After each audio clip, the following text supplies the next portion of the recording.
Margaret awoke, startled, a cold sweat clinging to her.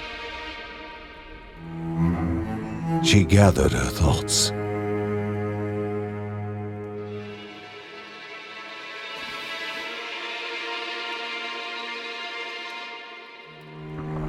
Aged wood creaked, echoing through the quiet rooms.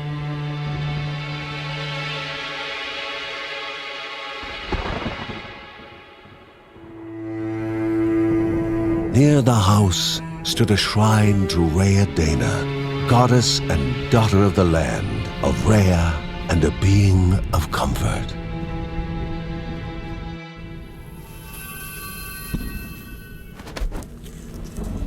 Margaret sought answers. But the goddess did not speak. There was only the faint whisper of something dark, something hungry.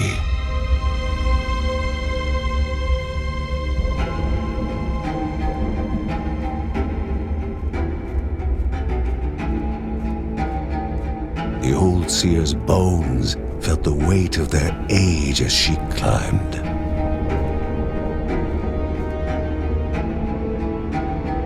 The only thought on her mind, has it begun again?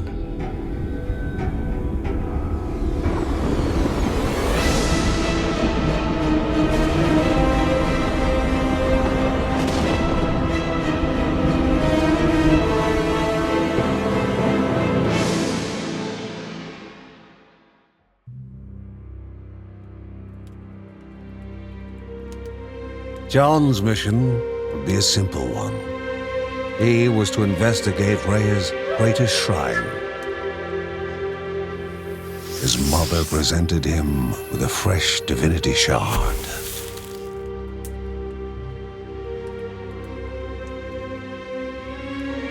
From his brother came a newly sharpened sword.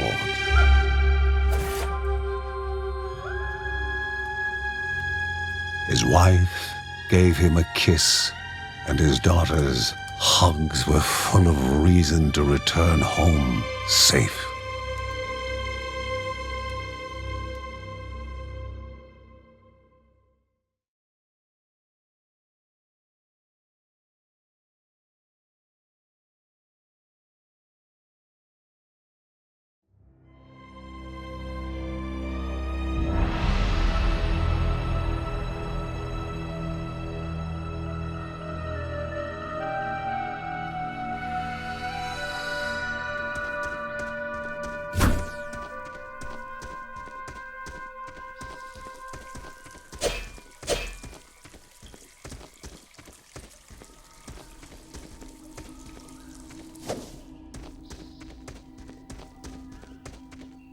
Rhea, a land long forgotten, a place of unimaginable beauty.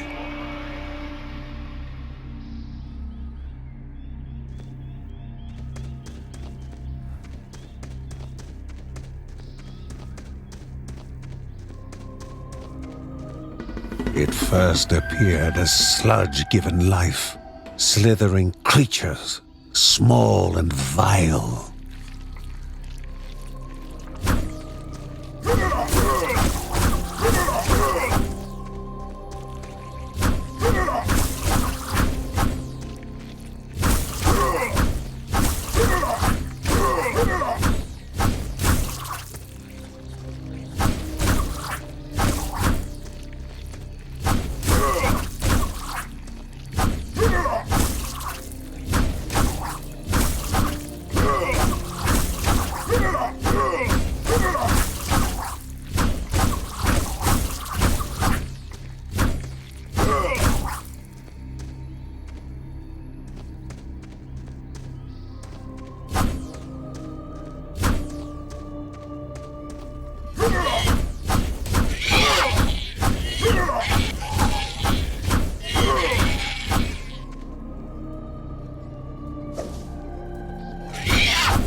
A wall, impeding further progress.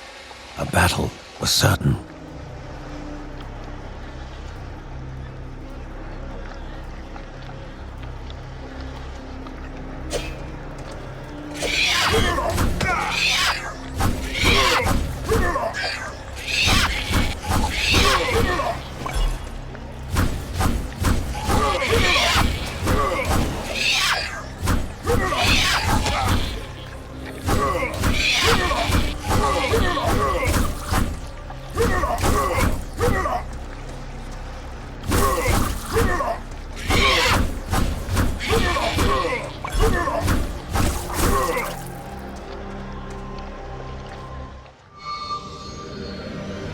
Banished by light itself, the corruption abated, leaving the shard cold in hand, dark, in need of life.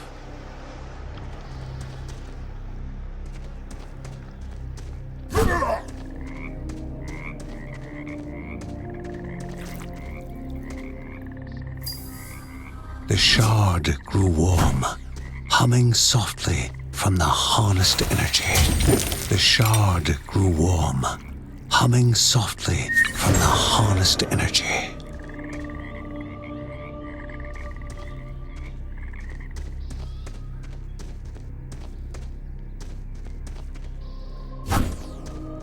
Before him was now one more dangerous than those that came before.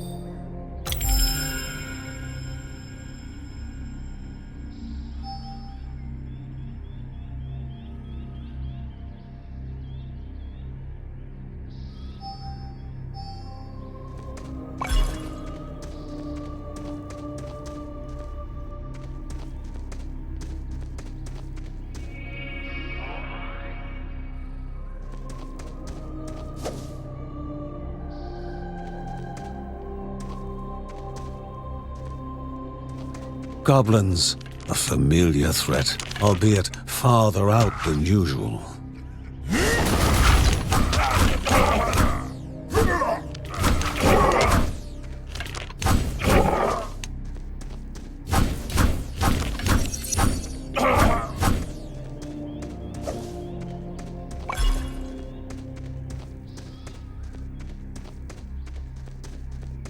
Magnificent, but dangerous, a land of love found and of love lost. Inherently violent and ill-bathed, the goblins were an unfocused but constant threat.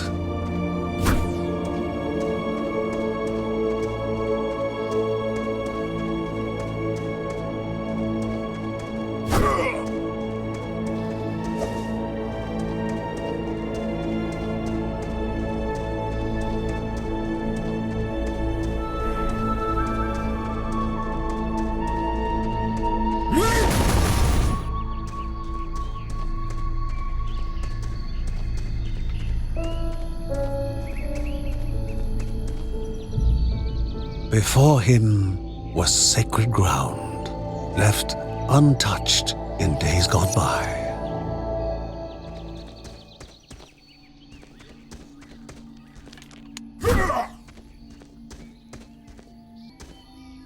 Remaining calm and collected, the shock of his heart-skipping beats was concealed in expert fashion. Before him stood Linda, his eldest daughter, with bow and quiver at the ready, determined to do her part.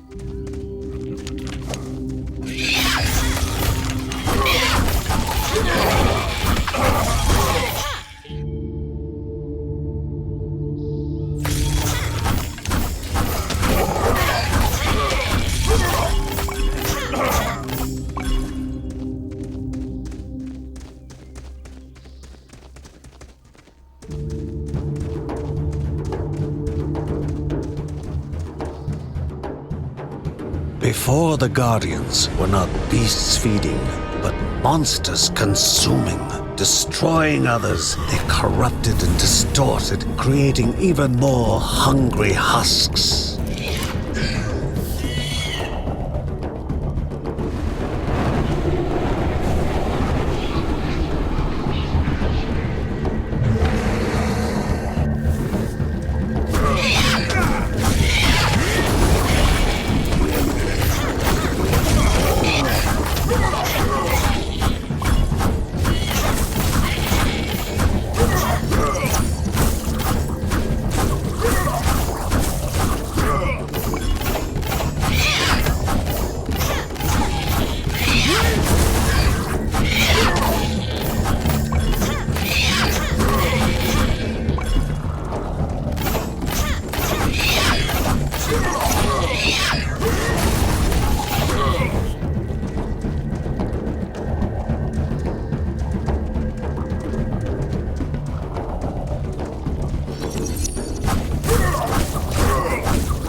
Both father and daughter gathered their thoughts, their hearts heavier than before.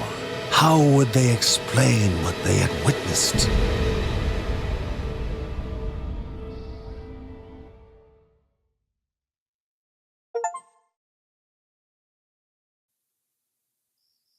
The ancient tree had been cut down. Together, father and daughter described the horror, the creatures dripping with decay that slithered into bodies stuck between life and death to bolster their ranks. Grandma Margaret confirmed what they all feared.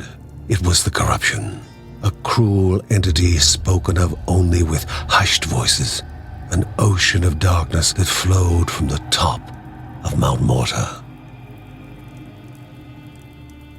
And the Bergsons' duty was to stand against this devouring deluge of death. Kevin was also eager to do his part in the family's fight, especially when his older brother Mark was off somewhere. He was as much a guardian of their mountain home as any of them. She stood. If they were to reach the summit and destroy this evil, as the Bergsons of old had done in the past, they would need the assistance of the sanctuary.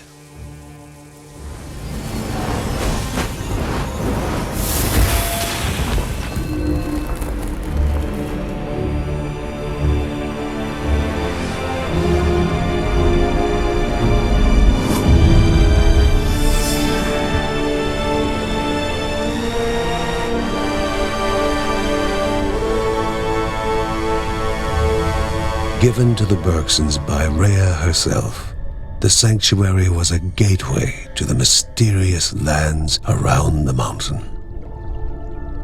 Margaret pointed to the huge crystal at the center of the den, revealing their next task: to activate it and open the way to the source of the corruption. And once Rhea's 3 spirits are gathered on the grounds, the only gate to the top of Mount Morta will open in this chamber. By himself, or with the assistance of those who loved him, John needed to gather the 3 spirits from their lands. Without them, he would not be able to stem the flow of the corruption.